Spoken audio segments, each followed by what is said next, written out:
Hey everyone, welcome back for another deep dive with us. This time, we're going to be looking at this idea of winning the day. And we're going to be talking about how even small actions, if you do them consistently over time, can lead to big achievements. Yeah, and the source material that we're using for this deep dive is from these guys, Andy Frisella and Ben Newman.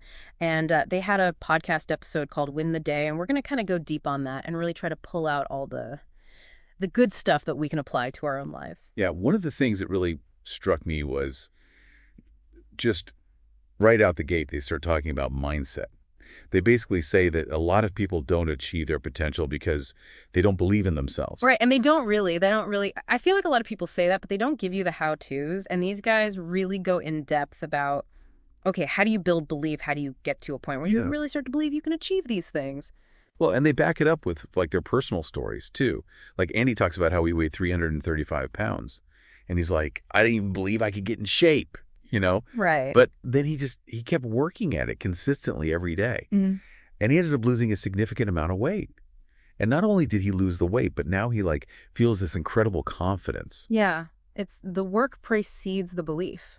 Yeah. So many times we're waiting to feel confident or feel like we know what we're doing to take action. Mhm. They're really advocating for, hey, just take action. Even if you don't know what you're doing, even if you don't feel confident, just start taking action. And I think that's one of the things we talk about here on Think and Act Locally is just this idea that small actions over time lead to big results. Yeah. And, sometimes that starts with believing in yourself. Yeah, absolutely. And so if you're getting some value out of this, if you're liking what you're hearing, we encourage you to support Think and Act Locally by visiting our website. It's thinkandactlocally.com/donate. The link is in the show notes. But, another thing that they talked about that I thought was really interesting was this idea of visualization. Yeah. Like they actually believe that you can use your mind to help you achieve your goal. Yes. And Andy in particular shares some pretty amazing stories about how he's used visualization to achieve goals that like seemed outlandish, Yeah. like driving a Lamborghini and flying in a private jet. Years before he could afford it. Years before he could afford it. Like, that's crazy. And then those things become a reality. I love it. Like, is it coincidence or is there something more going on there? Well, I think that speaks to the power of our minds.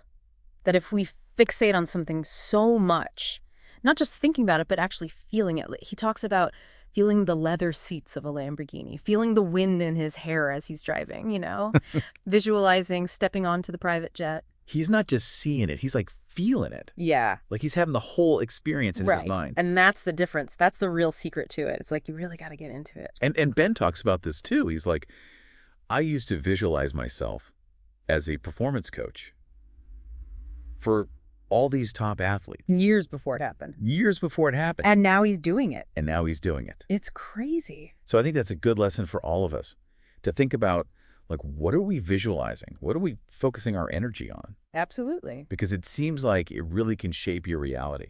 And what's the harm in trying it? Yeah. Right. What's the harm in trying it? So, they talked about mindset, they talked about visualization, but then they really got into this, like, I don't know what you'd call it, but like a kind of a radical perspective on goal setting. They basically said, don't set manageable goals. They're like, that's the worst advice you could possibly get. Like everybody says, set small, achievable goals. And they're like, no, don't do that. Like set a goal that seems impossible. Yeah. And it's like, well, why would you do that? Well, they make the argument that when you set a goal that is so big, it forces you to think differently. It forces you to take bigger actions. And even if you don't achieve the goal, like if you set a goal to make $1 billion and you only make 500 million, you're still doing pretty darn good. Yeah. Yeah. And Andy's a great example. Like he wanted to build $1 billion company and he was so focused on that. And he didn't set a manageable goal. He set this huge goal. And I don't know if he's achieved that yet or not, but he's built some incredibly successful businesses. Yeah. It's like shoot for the moon. Even if you miss, you'll land amongst the stars. Exactly. And so I think there's something really powerful about that. Just giving yourself permission to think big. Yes. And then taking action towards that big goal. And I think when we limit ourselves, we really do shortchange ourselves. Yeah. Like we're capable of so much more than we often give ourselves credit for. Yeah. And I think that's really what they're getting at. Yeah. It's just like, don't put limits on yourself. Yeah. Think big. Think big. And take action. Now they talk about this tool. They call it the power list. Oh, yeah. And it's like a way to bridge that gap Yeah. between those big dreams and actually taking daily action. So I'm curious to hear more about how this power list actually works. Yeah, me too. So tell me more about this. Well, let's dive into that. Well, the power list is all about simplicity. It's not some complicated, system with a bunch of rules. It's really just writing down 5 critical tasks each day that will help move you toward your goals. Okay, so it seems pretty simple then, like I could even do that. But how do you decide what goes on the list? I mean, like, there are probably a million things you could be doing every day. Right. Yeah. And that's where the strategy comes in. Like, these tasks need to be aligned with your bigger vision. Like, they need to be actions that will make a real difference, not just like busy work or like checking things off your to-do list. Yeah. So you're really focusing on those tasks that will move the needle. So what kinds of things go on a power list? Well, Andy shared some of his own power list items, and they were things like, doing cardio, lifting weights, making business calls, and reading. Like, these are all very concrete actions that he can take every single day to help build his business, improve his health, and expand his knowledge. Yeah, it's interesting how it's like both personal and professional. Yeah. It's not just about work, it's about like your whole life. Right. And I think that's what's so cool about this idea of like winning the day. Yeah. It's like you're winning in all areas of your life, Absolutely. not just one. Absolutely. And so one of the things that Andy emphasizes with the power list is this idea of like crossing things off as you complete them. Yes. And it seems like kind of a small thing, but he really believes that it helps create momentum. Well, yeah, it gives you a sense of accomplishment, like you're making progress. Yeah, like you're actually seeing the results of your efforts. Right, and it keeps you motivated to keep going. And then he talks about how the power list evolves over time. Yeah. So like, how does that work? Does it change based on your goals or? Yeah, so as certain tasks become habits, you can replace them with new challenges. So it's not just about like staying in your comfort zone. It's about constantly pushing yourself to grow and expand. Exactly. Now, one of the things they talk about with this whole win the day philosophy is that it's not about being perfect. Yeah, they actually say that. There will be days when you fall short. You won't check everything off your list, and that's okay. It's really reassuring because I think sometimes when you set these big goals and then you have a day where you don't do everything you're supposed to, it can be really easy to just give up. Yeah, but they're really emphasizing like, hey, it's not about perfection, it's about consistency. Yeah, like it's about winning more days than you lose. Exactly. And I think that's a really powerful perspective. Yes. Because it takes the pressure off of having to be perfect all the time. It's a marathon, not a sprint. Yeah. Right? It's about the long game. Exactly. And even when you have those days where you don't quite hit the mark, like those can be valuable learning experiences. Oh, absolutely. They can help you identify weaknesses, refine your strategies, and come back even stronger. It's all part of the process. Yeah. And I think all of this ties back to what we talk about here on Think and Act Locally. It's about recognizing that. Yeah. We all have the power to create positive change. But it starts with taking ownership of our own lives.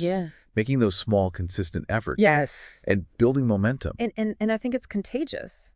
When you start taking care of yourself, setting goals, making progress, it inspires those around you to do the same. Yeah, like be the change you want to see in the world. Exactly. Right, that's it. And so if you're feeling inspired by what we're talking about today, if you want to support Think and Act Locally, we encourage you to check out our website, thinkandactlocally.com/donate. Even a small donation can help us. Support initiatives that are making a real difference in people's lives. Now, we've talked a lot about the practical side of winning the day, the tools, the strategies, but there's also this really powerful mental component. And that's where visualization comes in. Yeah.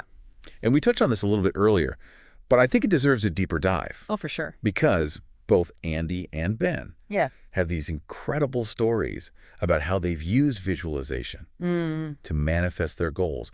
And it makes you wonder, is there something more to this than just positive thinking? Right. So I'd love to explore that further. Me too. Okay, so we've talked about mindset, we've talked about the power list, but I want to circle back to this idea of visualization. Because the more I think about it, the more it seems kind of like a superpower. The way these guys talk about it. Yeah, I mean, it's pretty remarkable when you think about it. Like, they were visualizing things that seemed impossible at the time, and then they achieved them. Like, how does that happen? I know, it can't just be wishful thinking. There's got to be more to it. So how do they actually do it? What's their process for visualization? Well, one of the things they emphasize is that it's not just like daydreaming. It's a deliberate practice. Like, you have to really focus and engage with it. Andy talks about how he would like try to feel the leather of the Lamborghini seats, the wind in his hair as he was driving it, the excitement of stepping onto the private It's jet. like a full sensory experience. He's not just seeing it, he's like feeling it. Yeah. He's living it in his mind. Exactly. So are there any specific techniques that they recommend? Well, they talk about the importance of consistency, just like with the power list, like making visualization a regular part of your routine, even just for a few minutes each day. So if you're visualizing yourself achieving a goal, you would spend some time each day kind of immersing yourself in that vision. Right. But how detailed does it need to be? Well, they recommend engaging all your senses, like really trying to make it as vivid and real as possible. So picture yourself like you've already achieved the goal. What do you see? What do you hear? What do you feel? What are you saying to yourself? How does it feel emotionally? So it's almost like you're tricking your mind into believing that it's already happened. Right. Do they talk about any challenges that people might face with visualization? Like I imagine it could be tough to quiet your mind and really focus on those images. Yeah, they acknowledge that it takes practice. Mm.